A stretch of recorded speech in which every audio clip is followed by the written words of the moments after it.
तर नवीन वर्षात नवीन मेनू आपण जो लॉन्च करणार आहेत त्या सिरीजमध्ये आपण एकदम सर्वांच्या जिव्हाळ्याचा प्रश्न यावेळेस हाती घेतलेला आहे आणि त्या डिशचं नाव असणार आहे मटन पाया सूप.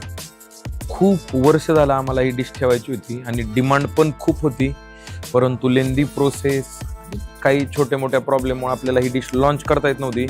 परंतु फायनली 2026 मध्ये आपण मटन पाया सूप आपल्या मेनूमध्ये ॲड करतोय आणि कंटिन्युअसली मिळण्याचा सर्व ग्राहकांना आम्ही याचा पुरेपूर प्रयत्न करणार आहेत. तर याचं प्रिपरेशन आता आपण बघूयात. परत एकदा जसं आपण डव्हारामध्ये बघितलं तसं याच्यामध्येही थोडेसे मतभेद असण्याची शक्यता असते. प्रत्येक ठिकाणी वेगवेगळ्या लोकेशनला पाया सूप बनवण्याच्या पद्धती वेगळ्या आहेत. कुठं पूर्णपणे आळणी टाईप बनवतात, कुठे त्याच्यामध्ये मिरची वगैरे पण ॲड करतात. तर आपल्याला आणि म्हणजे आम्हाला जी आवडणारी पद्धत आहे त्या पद्धतीने आपण मटन पाया सूपची प्रोसेस बघणार आहे. तर सर्वात प्रथम आपण जे खूर म्हणतो किंवा मटनचे पाय जे असतात, जे लेगच्या खालचे बॉटमवाले जे एकदम पाय असतात त्याचं हे सूप बनतं. ते पाय आपण घेणार आहेत आणि ते एकदम व्यवस्थित स्वच्छ करावं लागतात आणि एकदा त्याला वॉश करून गरम पाण्यामध्ये धुवून घ्यावं लागतं, जेणेकरून पुढं त्याला वास वगैरे जास्त लागत नाही. तर आपण एकदम व्यवस्थित वॉश करून पाया घेतलेले आहेत आणि आता मेन प्रोसेस आपण चालू करणार आहे.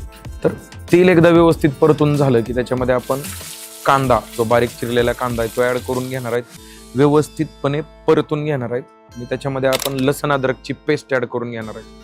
एकदा का हे व्यवस्थित परतून झालं की खड्या मसाल्यामध्ये तमालपत्र, दालचिनी वगैरे आपण त्याच्यामध्ये ॲड करून घेणार आहेत, जेणेकरून लहान मुलांपासून ते वयोवृद्ध वयस्कर लोकांपर्यंत आपल्या पाया सूपचा मनमुराद आनंद लुटता आला पाहिजे. की जास्त मसाले ओव्हर त्याच्यामध्ये झाले तर ते सर्वजण पिऊ शकत नाहीत. हे खडे मसाले वगैरे एकदम व्यवस्थित परतून झाले की त्याच्यामध्ये आपण खडे मीठ आणि इन हाऊस जी आपण सुगरण सासूबाईची हळद बनवतो ती आपण याच्यामध्ये ॲड करून घेणार आहेत आणि एकदम व्यवस्थितपणे परतून घेणार आहेत. जोपर्यंत आपला कांदा एकदम व्यवस्थित गाळ होणार नाही तोपर्यंत हे सर्व मसाले आपण एकदम व्यवस्थित परतून घेणार आहेत आणि त्याच्यानंतर जे आपले पाया असणार आहेत ते पाया आपण त्याच्यामध्ये ॲड करून घेणार आहेत. पाया त्याच्यामध्ये एकदम व्यवस्थितपणे आपण परतून घेणार आहेत 5 ते 10 मिनिट आणि त्याच्यानंतर आपण जे गरम केलेलं पाणी आहे ते आपण याच्यामध्ये ॲड करणार आहोत.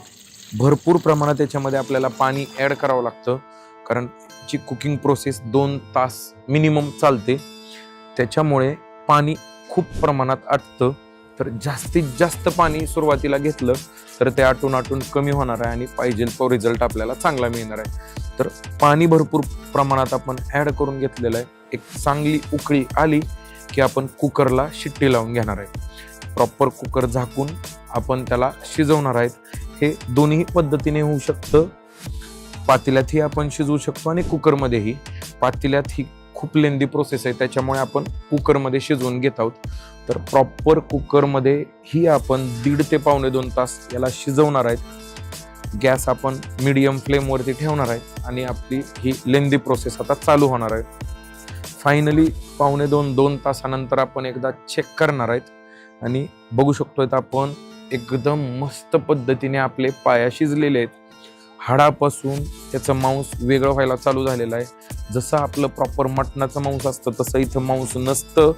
हे थोडंसं चरबीयुक्त मांस असतं आणि हार्ड असतं. हे जोपर्यंत सुटत नाही आणि मटणाची जी नळी आहे, पायाची जी नळी आहे ती एकदम मऊ होत नाही तोपर्यंत आपण हे शिजवून घेणार आहेत आणि याचं मांस सुटायला चालू झालेलं आहे. आणि अशा पद्धतीने आपलं बघू शकतो मस्त पाया शिजलेले आहेत आणि आपलं जे पाया सूप आहे ते फायनली तयार झालेलं आहे. याचं प्लेटिंग एकदम सिंपल असणार आहे. 3 ते 4 पीस पायाचे आपण एका पोर्शनमध्ये देणार आहोत आणि मस्तपैकी सूप त्याच्यामध्ये जाणार आहे. गार्निशिंगसाठी थोडीशी कोथिंबीर आणि आपलं मटन पाया सूप तयार.